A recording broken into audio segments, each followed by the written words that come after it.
Olá, pessoal, bem-vindos a mais um podcast aqui no nosso congresso da SGORG, no Rio de Janeiro. Estou no stand da AFIA, fazendo esse podcast da AFIA, com uma galera super bacana, profissionais super gabaritados. A conversa de agora, o bate-papo de agora, é um pouquinho inusitado, perto de um congresso de ginecologia e obstetrícia, mas a gente considera um tema muito importante para você que é acadêmico de medicina, para você que é médico formado já, seja residente, seja num avançar da carreira aí, mas a gente vai falar sobre o esporte, o estilo de vida dos médicos. E para essa entrevista, a convidada de agora é a Michele Monteiro, médica anestesiologista. Michele, seja bem-vinda, bem-vinda ao Obrigada. nosso podcast, e que tem uma história diferente. E ela vai compartilhar agora com a gente. Então, Michele, queria, antes da gente começar o bate-papo propriamente dito, queria que você contasse para a gente um pouco como é que foi sua história, sua trajetória profissional e como é que você chegou a esse ponto de defender a prática de exercícios físicos e a mudança de estilo de vida para os médicos. Fabiano, obrigada. Primeiramente, eu gostaria de agradecer, né, a AFIA por esse espaço maravilhoso e eu poder estar falando de um assunto que é um propósito além da anestesia, como eu gosto de dizer, né? E, bom, a minha trajetória, eu nasci amante de esporte, né? Eu sou dessas, daquela que me chama e eu pego e vou para o esporte que você quiser que eu experimente. Porém, ao longo da minha formação, né, eu fiz medicina, entrei em 2003, fiz na UERJ, aqui no Rio de Janeiro, sou carioca pelo sotaque, e eu entrei já praticando os meus esportes, tudo, só que é uma entrada brusca, né? Quando a gente entra na faculdade, eu percebi uma dificuldade de manter meu estilo, minha rotina de vida. Mas não deixei a peteca cair, eu falei, não, meu esporte eu não abro mão, reduzi, mas continuei. Beleza, em 2003 fui. E eu tinha um sonho, meu sonho era surfar. Só que aí minha mãe não deixou, na época, nova. Enfim, na faculdade eu não vi brecha para isso, faculdade integral. Quando chegou em 2008, formei, fui fazer a residência, passei para um hospital, que aqui no Rio de Janeiro é Marcílio Dias, que chama, Hospital Militar da Marinha do Brasil, e para fazer anestesia. Eu falei, Jesus, vou fazer anestesia, que é uma especialidade pesada, num hospital militar, ferrou, eu preciso de uma válvula de escape. E um detalhe, né? Eu casei no quinto ano da faculdade com o Fábio Monteiro, ele que também é médico, esportista, cirurgião vascular. E aí ele falou assim: não, faz, mas vamos organizar isso aí. Eu fiz a matrícula na residência, saí no mesmo dia, na mesma hora. Fui fazer a matrícula na escolinha que eu já tinha me programado, pesquisado qual que eu ia fazer. E foi assim, eu comecei meu R1 na residência, nesse hospital que eu estava com medo dessa rotina, e na escolinha. E aprendi a surfar, que hoje é a minha grande paixão dos diversos esportes que eu pratico. Olha isso, que legal. Só que, o que eu percebi em paralelo, eu falei assim, gente, eu tô fazendo isso, eu tô conseguindo, tô colhendo os benefícios e os frutos, né, dessa prática, porque o surf é um esporte com um estilo de vida já, né, de estilo de vida saudável, já é MEV, é um esporte MEV que a gente brinca, e eu vendo os meus colegas nos encontros, na própria residência, os meus colegas se descuidando, negligenciando a sua saúde. Aquilo me incomodava muito desde a faculdade.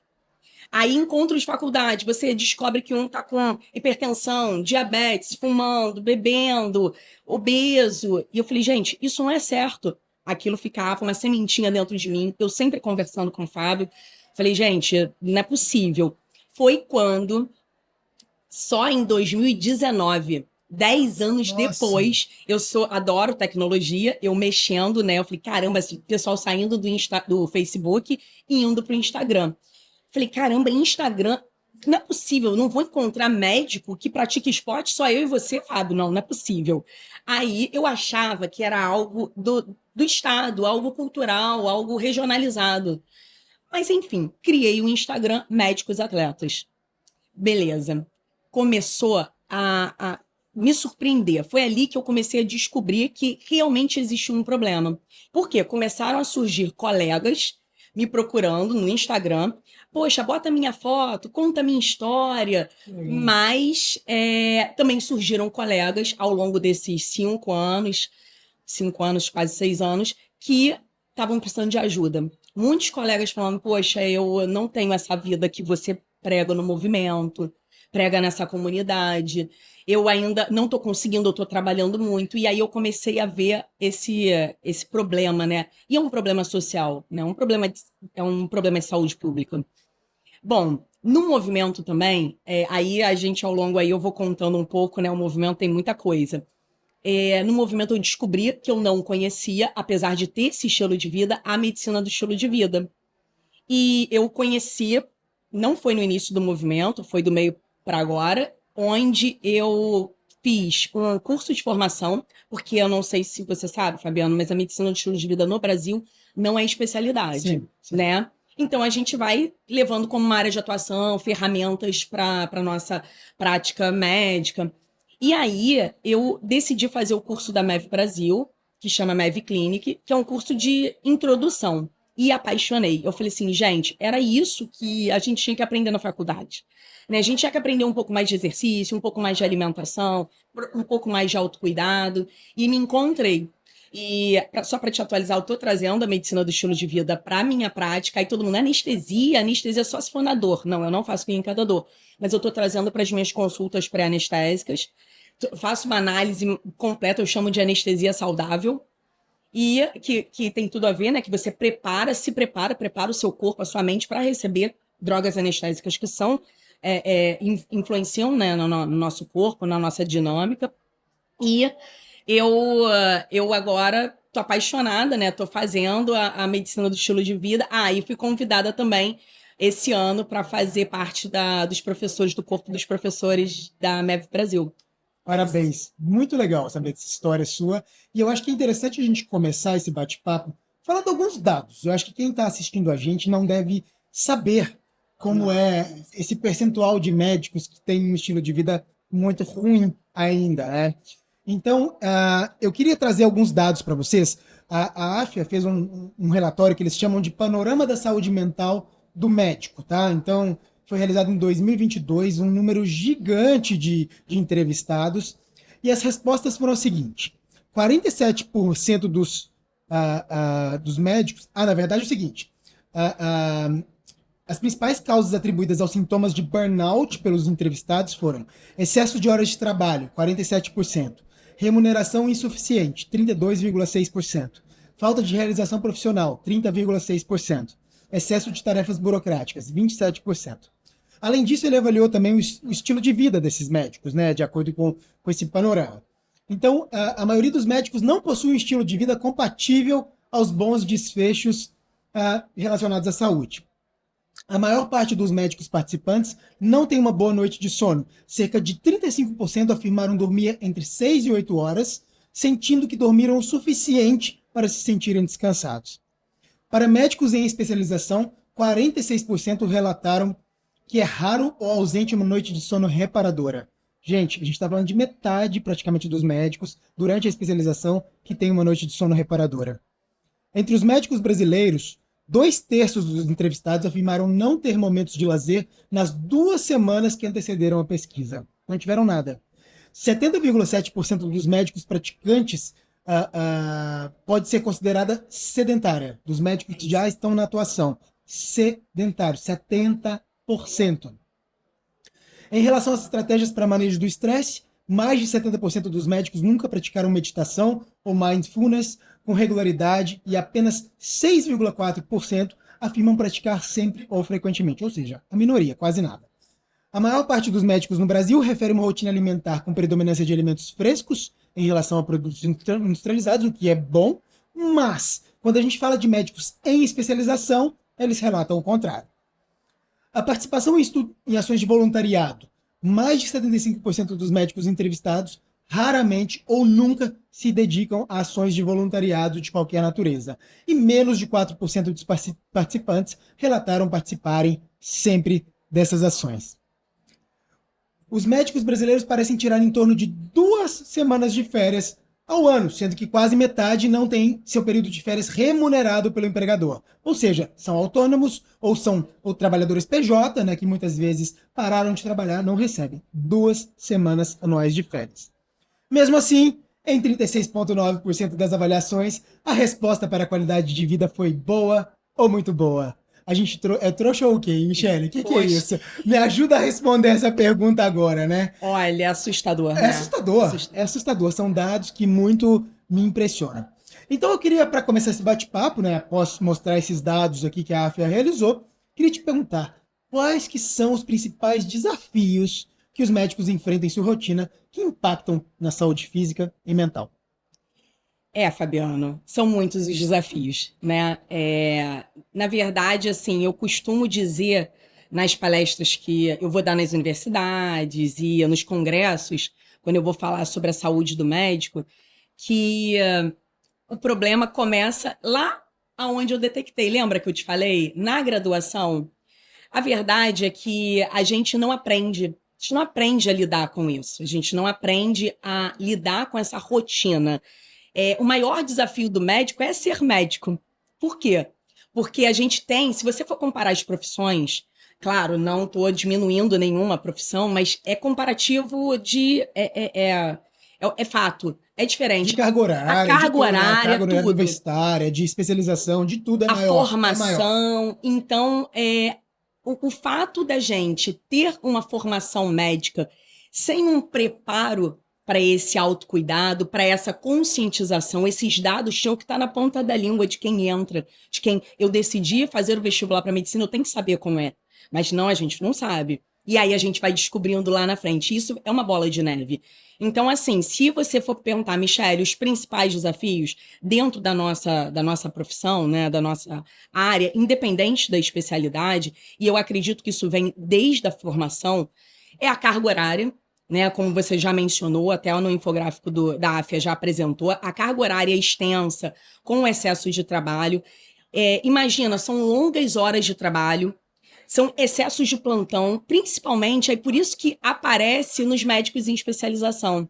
Porque no início a gente quer trabalhar muito para aprender, e a gente também quer trabalhar muito porque a gente precisa, né? De vez é muito comum, né? E assim, nas conversas que eu tenho com os acadêmicos, principalmente os que vão chegando no final, vão se endividando, porque vão contando com aquele dinheiro do plantão. É verdade. Então, não temos um preparo também de saúde financeira. Então, a gente não sabe. Então, minha vida está resolvida. Agora eu dou um plantão, ganho X, pô, posso viajar para a Europa, posso comprar isso, e compra tudo contando com isso. Então, a gente emenda plantão, a gente tem carga de trabalho muito grande, vai pegando, colega, um amigo, você pode pegar essa rotina, esse plantão, e vai pegando, vai pegando, vai pegando.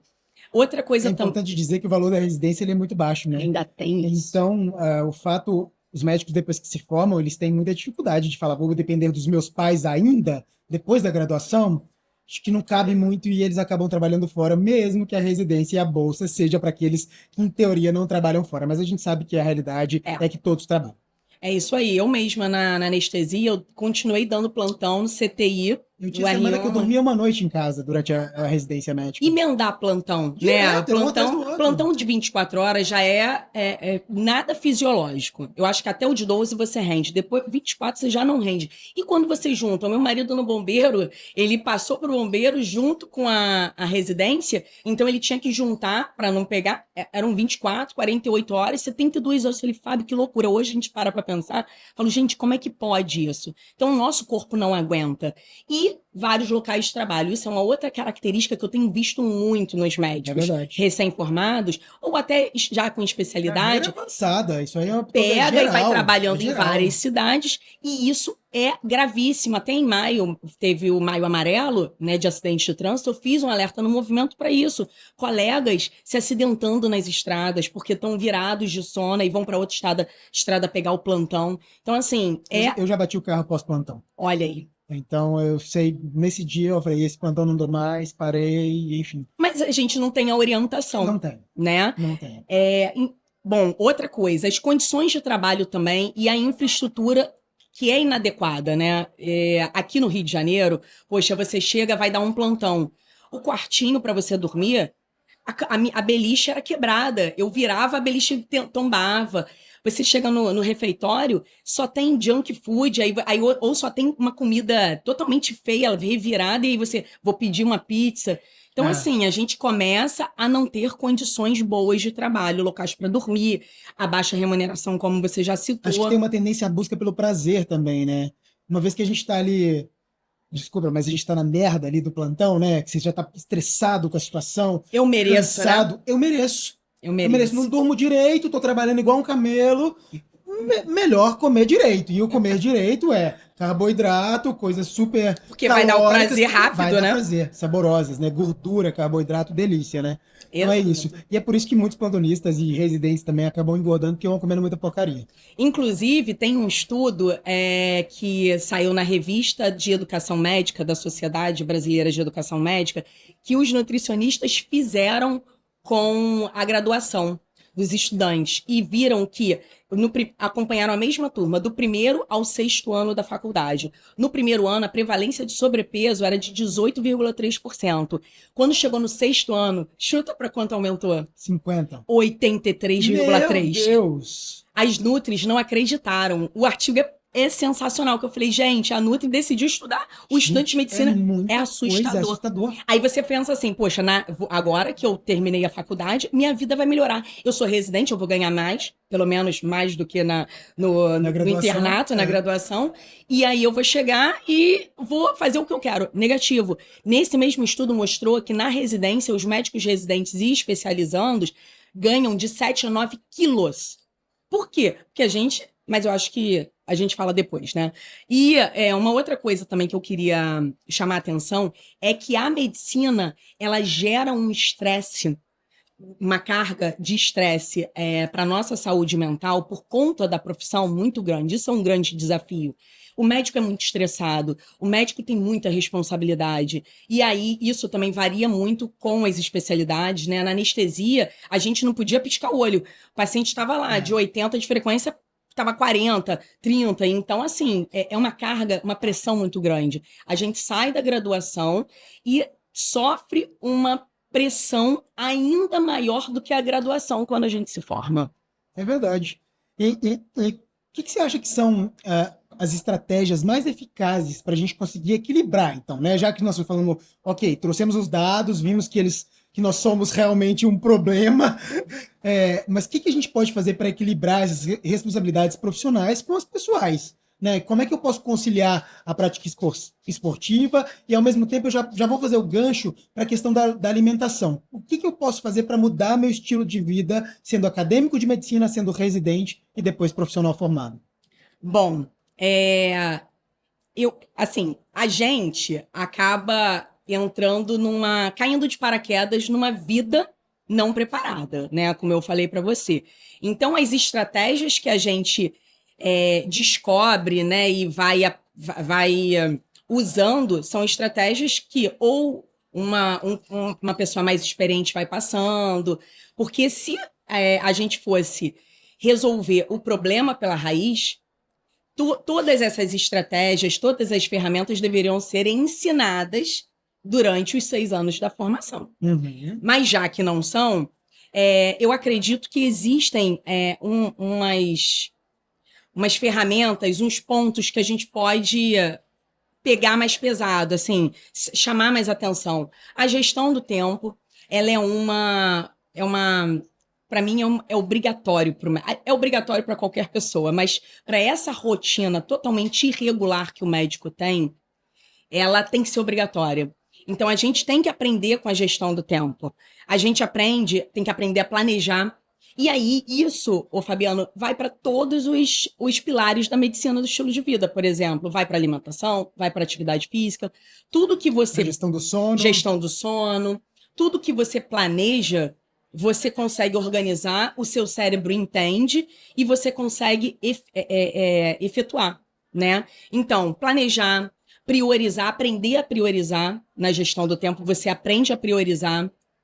Você tem que entender o que é mais importante nesse momento. Quando você mesmo falou, quando você bateu com o carro, você falou, não, eu vou sair desse plantão.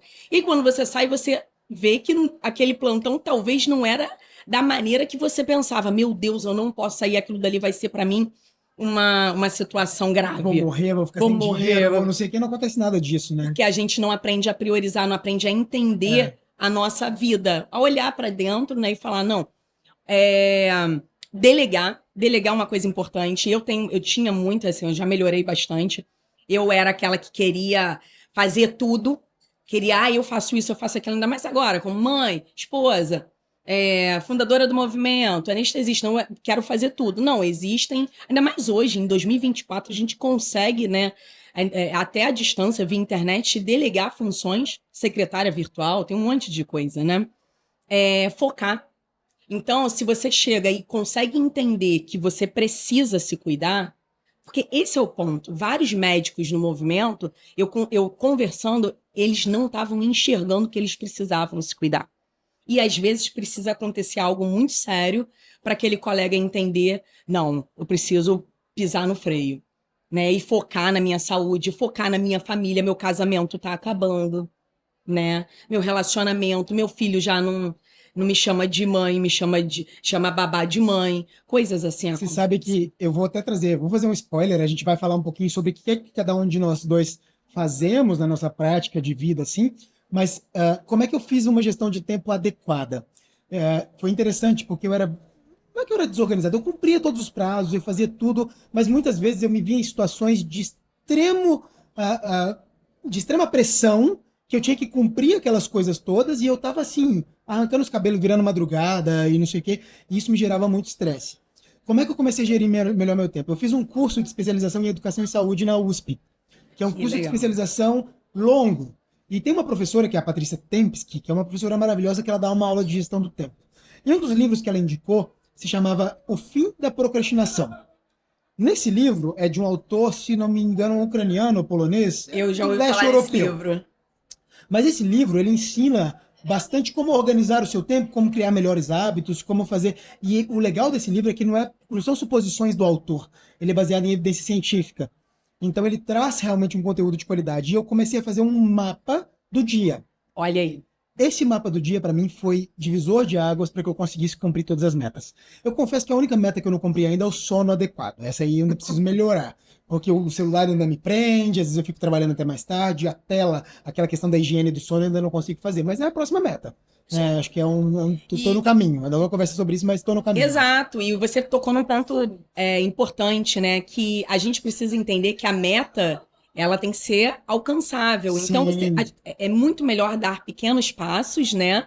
Do que você começar a avançar, chegar, vamos supor, eu quero correr. Já pensar, claro, a gente tem que pensar alto, tem que sonhar alto, não é isso. Mas eu não vou treinar agora para correr uma maratona. Eu vou correr 5, depois eu corro 10, e aí você vai se conhecendo. O autoconhecimento, nesse ponto, é fundamental. Porque muitas das vezes a gente foca tanto no paciente, também, repito, não que não seja importante focar no paciente, mas temos que focar em nós primeiros, né? E nos conhecer. Então a gente vai conhecer, estuda um pouco mais sobre o sono, como é que é o meu sono, vou entender melhor. Não sei se você sabe, falando em sono, existe o cronotipo, né? O cronotipo é quando eu rendo mais de manhã, Você tá mais de ligadão ali para trabalhar, é mais produtivo. Exato, produtivo, para treinar, para tudo. Então você tem que se conhecer. Quando você se conhece, você consegue render mais, né? Outra estratégia muito boa, além dessa gestão do tempo, é a rotina. Que, como você falou, quando você cria uma rotina, o seu cérebro, ele entende que é possível executar. Quando você pega e decide fazer tudo em cima da hora, que a vida do médico já é assim desorganizada. Vou te dizer, você está falando para um público de ginecologista obstetra, hein? Lascou, hein? Obstetras de plantão. Nós temos organização de tempo, de rotina? É difícil, não tem. E aí, a anestesista vai atrás. Também não tem. Você vai atrás do obstetra. Vai com a gente, lascou. Não tem. Rotina não tem. Por isso que o mapa do dia funciona para mim. Porque, sim, apesar de eu não ter uma rotina, eu organizo na noite anterior como vai ser no Mas isso dia. É uma rotina. Isso é uma rotina. A rotina de organizar o próximo dia me fez com que eu adquirisse melhores hábitos. Eu vou aproveitar essa questão do hábito. Eu queria citar uma coisa que eu utilizei na minha vida e que eu acho que é super legal. E que eu recomendo para os pacientes. Toda vez que eu vou criar um novo hábito, A gente não pode, de repente, da noite pro dia, falar assim, eu sou sedentário, eu durmo mal, eu como mal. A partir de amanhã, eu vou treinar 4 vezes na semana, eu vou dormir bem e vou comer bem. Gente, não existe isso. Toda incorporação de novo hábito, ela deve ser progressiva. Então, eu começo com um hábito. Na hora que esse hábito está instituído, aí eu coloco um novo hábito. Porque isso é importante dizer também, porque você não vai mudar assim de vida. Não existe essa virada de chave a ponto de fazer tudo de uma vez. Claro, uma pessoa ou outra vai conseguir, vai, né? Exceção. Exceção, não é a maioria. Realmente, quem não incorpora os hábitos primeiro, antes de mudar para um próximo hábito ou iniciar um próximo hábito, realmente não consegue evoluir. E aí, por isso que eu estava até assistindo uma aula essa semana da Medicina do Estilo de Vida, que fala dessa mudança. Porque quando a gente aprende isso, a gente consegue passar isso para o colega, Total. passar para o paciente. Essa questão do autoconhecimento, né? Você tem que saber Sim. fazer para você ensinar o outro. É isso aí. Né? E aí, o que acontece?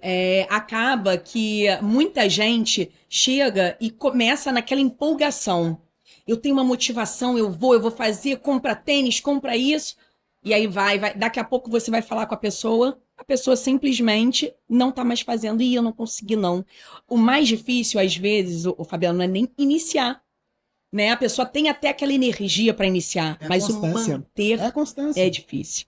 Porque vem, né, na nossa rotina doida, os altos e baixos. E você sabe o que eu digo também, nessa questão do hábito? Às vezes a pessoa fala assim, hoje eu não tô afim nada de treinar. Não quero treinar por nada nesse mundo. A orientação que eu dou é, coloca a sua roupa que vai até lá. Não vai treinar? Beleza, mas cria a rotina e o hábito de vestir a roupa e ir até o ambiente. A academia, a rua, enfim. Porque se você for correr 5 minutos, se você for treinar 5 minutos, já é melhor do que não ter feito nada, porque isso vai estabelecendo uma nova rotina na sua vida. É isso. Ser flexível, né? Aceitar que a gente, às vezes, não vai conseguir fazer o que a gente planejou. É isso. Mas a gente consegue fazer um pouquinho, aceita, não se estressa, né? Porque às vezes isso também transforma, né? Num estresse, poxa, eu não consegui, não, e aquilo vai gerando uma negatividade, né? Pensamentos negativos e o próprio corpo vai desestimulando. E você acha que essas tecnologias novas, os aplicativos de fitness, smartwatches, eu tô aqui com o meu novo, nunca tinha usado, gente. Não. Comprei agora, tô super dependente agora. Você não tinha usado? Tem um mês que eu tô com esse negócio aqui. Gente, isso é viciante, eu parei de usar relógio quando surgiu o smartphone. Porque a partir do momento que teve um celular com relógio, eu não usava mais relógio. E aí, assim as pessoas ficaram, não, você tem que comprar, você tá fazendo bastante atividade física, você tem que fazer exercício físico, é muito legal ter o smartwatch. Beleza, vamos comprar. Tô adorando, tá? Também. Mas eu quero que você dê o feedback agora, fale um pouquinho o que você acha desses aplicativos e se eles ajudam nesse desempenho esportivo. Olha, eu acho que ajuda muito, assim como você, eu também sou viciada, inclusive, todo mundo acha que relógio é só para corrida. Gente, eu surfo com o meu, é tanto que a minha pulseira, você vê, tem que ser assim, não pode ser... a sua é assim, mas ele vem com aquela pulseira mais simples, Sim. né? E aquilo acaba soltando. E a tecnologia, ela é maravilhosa, porque ela tá evoluindo junto com a gente, né? Então, no surf, por exemplo, o aplicativo que a gente baixa, ele dá toda a minha performance, todo o meu desempenho em cada surf. Fantástico, né? Porque eu fiquei muito tempo também relutante. Falei, isso é pra corrida, eu não corro, eu não gosto de correr, não sei o quê. Conta passos, o contador de passos também é algo legal, porque já tem, né, estudos que mostram que a gente tem que dar mais de 7 mil passos, Sim. Né, por dia. E a gente consegue, eu aposto, eu faço até uma provocação. Duvido que você saiba quantos passos você dá. Porque eu fiz isso, eu fui num congresso palestrar e aí eu tava no stand e eu comecei. Quantos passos você dá? Quantos passos? Eu começo, por exemplo, eu vou num congresso, eu vou no Rock in Rio, eu ligo lá o contador de passos, né? Porque ele dá o da semana, mas você pode pedir para aquele evento. E aí no Rock in Rio eu dei 10 mil, eu falei, caraca, bati a minha meta. Que é legal, a gente começa, vai também para o autoconhecimento, você começa a se monitorar. Então, a tecnologia, ela ajuda a se monitorar, a monitorar o desempenho, ajuda na meta. Poxa, hoje eu não estou conseguindo dar os 7 mil, eu dei 2. Aí, beleza, eu consegui aumentar um pouquinho, mês que vem ou semana que vem eu já aumentei para 3, depois para 4. Então, são ferramentas que auxiliam na monitorização, no desempenho. Por exemplo, outra coisa também. Eu entrei agora pro beach tênis. E aí, Eu entrei para acompanhar minha filha. O que aconteceu? Eu falei assim, gente, eu tô cansando mais no beach tennis do que no surf. Surf eu pego mar grande, tudo, eu não fico tão ofegante quanto no beach tennis. Aí eu fui ver, né, ele dá toda a sua zona de frequência cardíaca. A minha zona da frequência cardíaca, a maior parte da minha aula era 5 do beach tennis. Bom, E do surf era 3. E para quem não sabe, a 5 é aquela que você tá esbaforida. E aí eu falei assim, gente, então, o meu cérebro ele ainda não adaptou, eu raciocinando com os meus botões. E aí eu conversando com o médico do esporte, que é outra sim, você não tá especialidade adaptado a que esse tipo de exercício ainda, não né? tô, meu corpo ainda tá acostumando. Olha que interessante. Aí eu falei, não, preciso respirar melhor durante o exercício, durante o treino.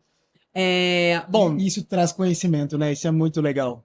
É mas muito legal, gente. Eu acho fundamental hoje, assim, não consigo, acho mais recente, mas eu fico contabilizando aqui. E o legal que eu quero dizer para todo mundo ali também é que a gente tem que competir com a gente mesmo. isso aí Nunca com o outro. O outro que dá 15 mil passos, 20 mil não passos, importa. deixa ele dar 15 mil passos, 20 mil passos. Se você dá 1.000 hoje, tente dar 1.500 amanhã, 2.000 Isso. depois de amanhã, e assim você vai evoluindo sempre, né?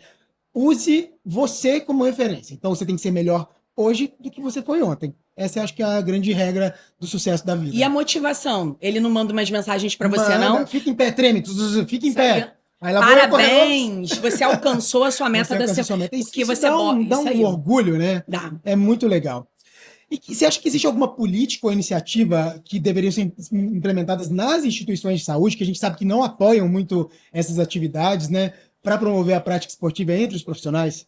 Olha, você tocou num ponto Ai, meu que é o Deus. ponto que eu me coço, que eu brigo. Por quê? Vou voltar ao movimento Médicos Atletas. Quando eu criei aquela comunidade, aquele Instagram só para conhecer os colegas, e aquilo se tornou uma grande comunidade, e eu comecei a descobrir os problemas da minha classe, aí eu virei a defensora da saúde do médico. E ali eu vi que existiam problemas. E eu defini causas que eu tinha que lutar, né? Não só nas instituições de saúde, quando a gente fala de clínicas, hospitais, mas nas instituições de educação em saúde também, nas faculdades, os conselhos, as sociedades.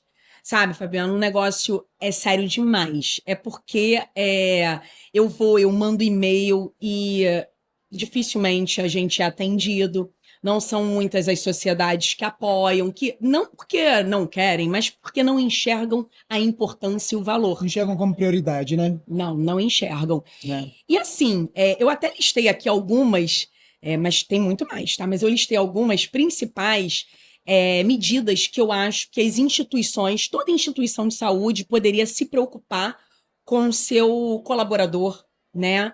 Com o seu médico, profissional de saúde. Então, por exemplo, pausas ativas. Você valorizar que aquele funcionário está trabalhando, está estudando, e ele precisa ter uma pausa ativa, um momento de circular.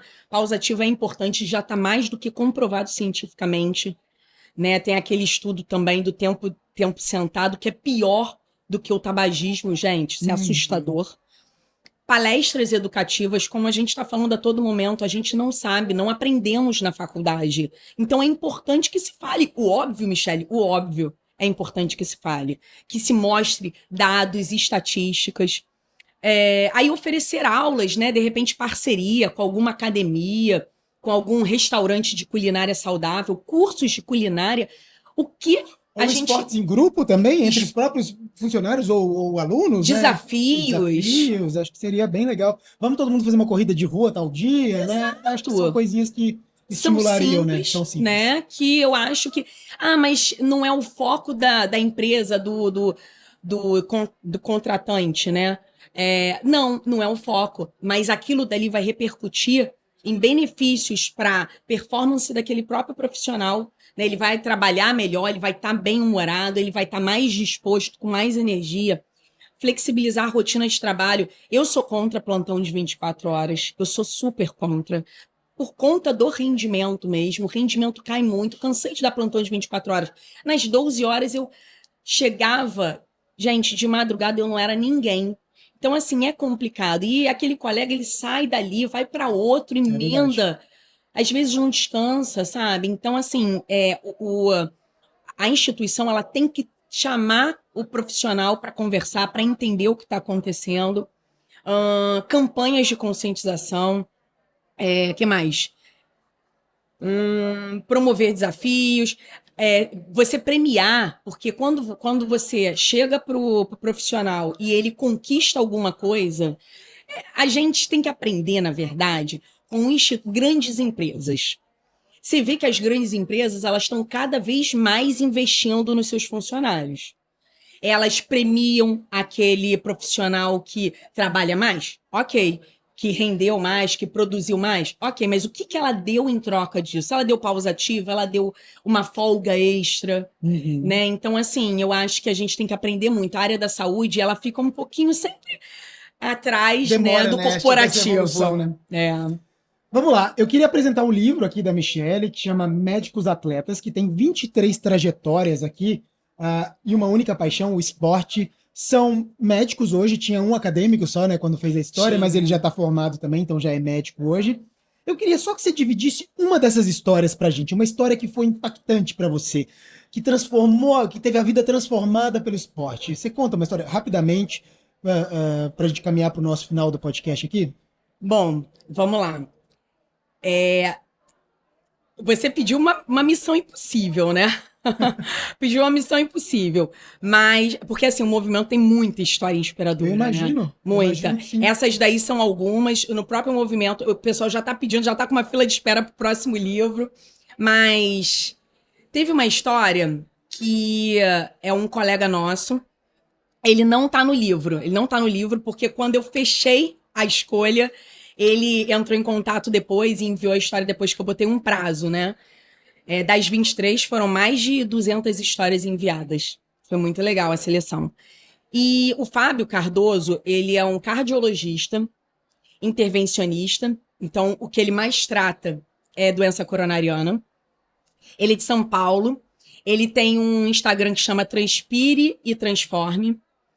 E ele tinha quase 150 quilos. Imagina um cardiologista... Obeso, né? Obeso, indo atender os seus pacientes. Ele falou que não tinha nem o que mais falar para o... Pior que isso, só se for tabagista junto, né?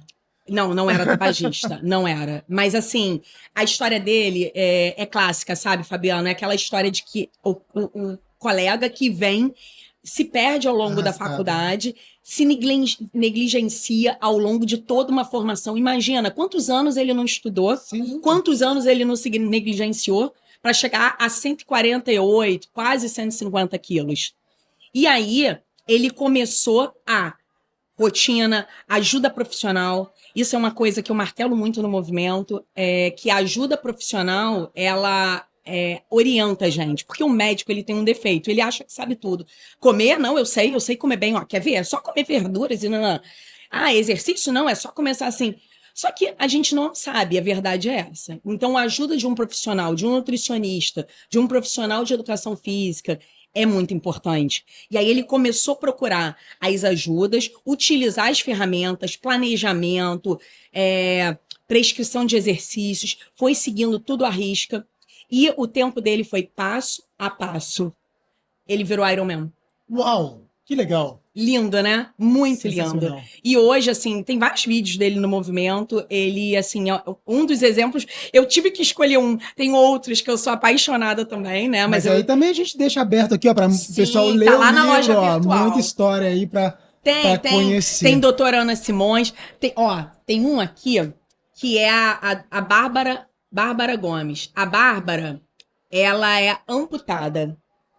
Ela fez, eu conheci a Bárbara, ela tava aqui na natação, ela fez uma expedição na Chapada Diamantina comigo, e aí ela foi de muleta. Uau. Chapada Diamantina também, eu já tô contando a segunda. Vale do Pati, praticamente. Vale do Pati. Vocês fizeram? Fizemos com ela de muleta, então 50 quilômetros. No livro, não conta, não dá mais spoiler, não. Deixa eu contar essa história aqui. A história dela é triste, mas final vitorioso. Super inspiradora. Muito inspirador. Você escreveu um artigo também, caminhando aqui mesmo para o final, que bateram os dados, né, com do panorama da AFIA, né? Foi. Fala assim, coisa de 30 segundinhos mesmo desses resultados, que a gente precisa encerrar esse podcast, mas tá muito gostoso, gente. Não, Não tô conseguindo e eu quero terminar. dar uma mensagem também. Não, você vou te dar essa Duas. mensagem, lógico. Nós vamos fazer um bate-bola, jogo rápido aqui também. Vamos lá. Ai, meu Deus. Então, esse estudo a gente começou, né, em parceria com a Exercise Medicine, com o pessoal da Santa Casa de São Paulo, na figura do Dr. Paulo Kertzmann, né, que é ortopedista e do diretor da Exercise Medicine Brasil. Ele já estuda isso há um tempo. E aí, quando eu conversei com ele, a gente pegou e fizemos online, tudo, 1.215 médicos respondendo o formulário lá na época da pandemia. E 2 dados muito interessantes. Vou mostrar o nome Tristes. para vocês aqui, ó. Análise sobre a prática de atividades físicas realizada por médicos brasileiros e o impacto do isolamento social durante a pandemia causada pela Covid-19. Para quem quiser ler o Primeiro. artigo na íntegra, né? Sim, e só me pedir, tá lá no site também, tá tudo totalmente de acesso. Bom, a gente sabe que a população em geral, a estatística da população em geral do sedentarismo é de 46%. E aí o médico, 71%? Tá errado, né? A gente achou os mesmos 71% da AFIA. Legal. Outra coisa também que pegou muito para essa questão do que eu falo da graduação é que uma queda de 50% da prática de atividade física quando a gente compara antes, durante e depois da faculdade. Nossa. Mostra o quê? Que será que ser médico é um fator de risco? Não é assustador? Assustador.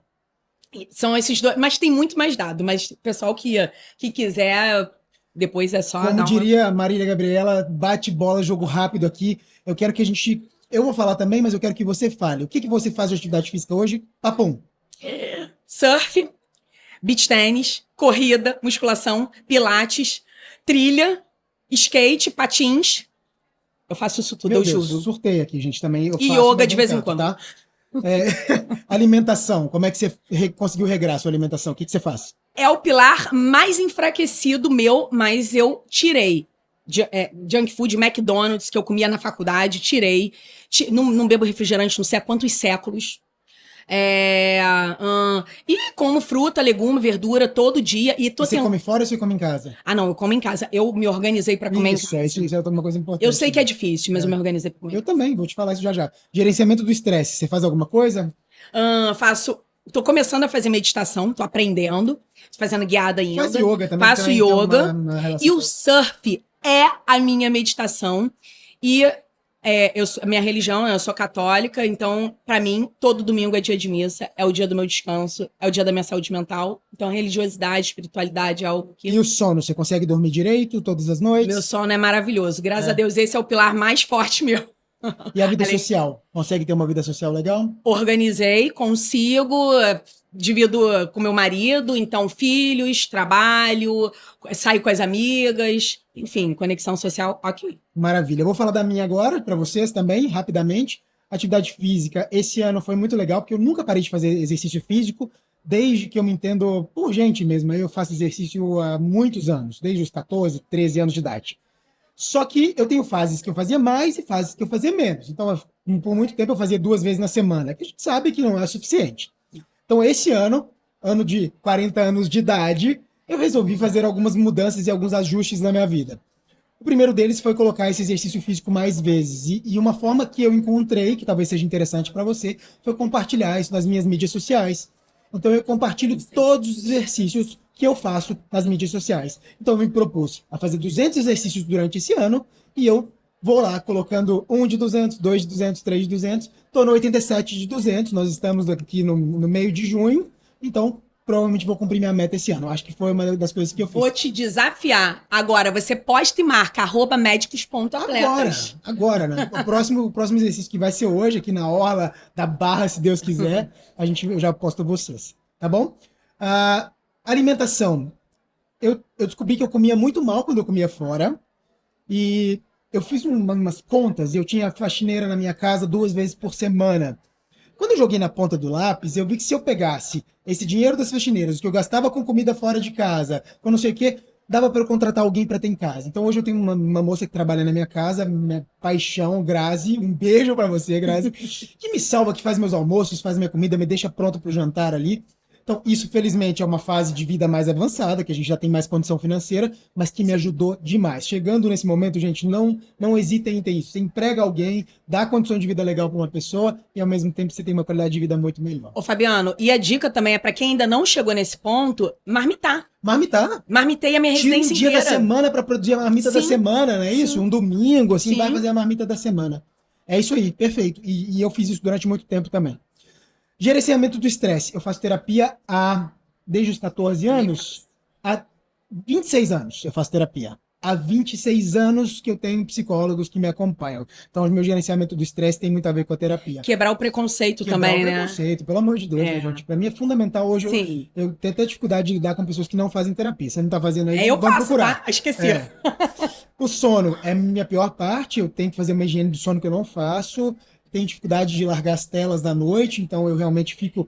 Obstetra também é uma complicação, porque eu tenho que responder as mensagens do dia todo, assim, nesse horário. Mas programa o seu Tem que telefone. programar para não funcionar. E aí, quando ele para de funcionar, você. É difícil, É mas difícil, larga. é isso. Escurece tudo, desliga a TV, que você vai acostumar. Eu acostumei. Eu sou viciada em telefone. E vida social, minha vida social é boa, mas cada vez mais caseiro por opção. Sou feliz sendo mais caseirinho aí, e meus programas são um jantarzinho fora, fazer um exercício com alguém, encontrar amigos ali. E é isso. Ah, e essa do exercício com alguém é muito boa. É. Essa semana, Dia dos Namorados, a gente postou estudos que mostram o aumento da prática de 25% do aumento do exercício físico quando a prática é em casal.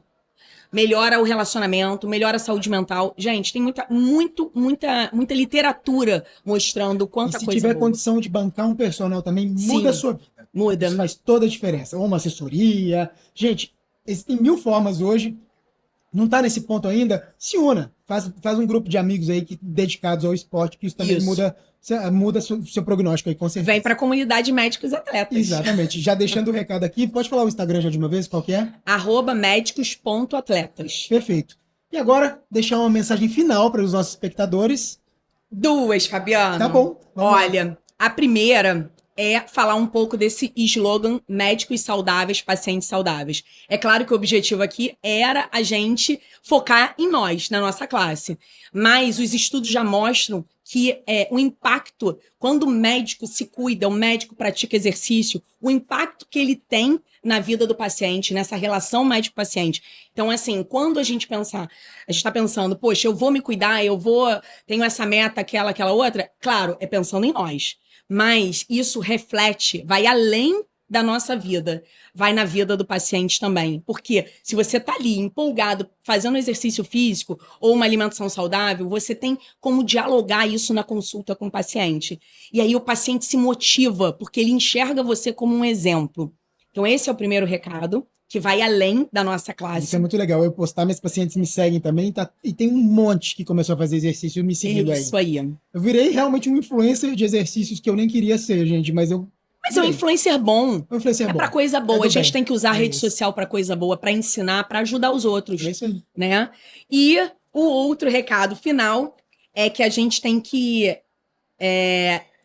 lembrar o quanto é importante que nós somos instrumentos dessa saúde, né? Desse bem-estar para aquele que procura a gente. Então, a gente precisa mudar essa estatística. Jamais é normal a gente achar, depois que a gente adquire essa informação, que a taxa de sedentarismo do médico ser quase o dobro da população em geral. Isso não é normal. Isso Nem não é pode- normal. Isso não pode nem ser. pode ser normalizado, né? E nem ser banalizado e normalizado. Não, é porque a vida do médico, não. Ah, não dá, eu tô trabalhando. Dá sim. Então, essa conscientização tem que vir. E isso vai refletir nesse atendimento de excelência que eu comentei, né, do nosso slogan. Então, gente, esporte e autocuidado são essas ferramentas poderosas para a nossa saúde. E aí eu tô convidando todo mundo, essa é a minha mensagem final, para vir para a comunidade, vem. E outra coisa, assim, um adendo muito importante, porque eu sei que a comunidade AFIA não são só médicos, são médicos em especialização e são estudantes de medicina. Então, os estudantes de medicina se inibem, porque o nome da comunidade é médicos atletas. Não, gente, o estudante de medicina ele tem que se enxergar como um médico já. Por quê? Porque se a gente consegue mudar essa trajetória na graduação, essa geração que tá vindo, vai vir como, Fabiano? Oh, vai vir maravilhosa, como a gente não teve oportunidade, mas que a gente luta. A gente começou, eu pelo menos comecei um pouco Sim, mais nunca é tarde a tarde. focar, mas realmente estou aí voltado para esse esporte. É isso. Minha convidada de agora foi Michele Monteiro, essa médica anestesista defensora do esporte, que tem essa comunidade de médicos atletas tão importante. Estou muito feliz com esse bate-papo, acho que vai contribuir muito com vocês, contribuiu muito comigo. E para você que está nos assistindo, siga as mídias sociais da AFIA, afia.oficial, tem a Geopapers também, a AFIA, _ Geopapers também. E lembre-se que a gente está sempre à disposição, qualquer dúvida que tenham, mandem mensagem para a gente, que a gente vai responder vocês. Um abraço, pessoal. Até mais. Tchau, gente.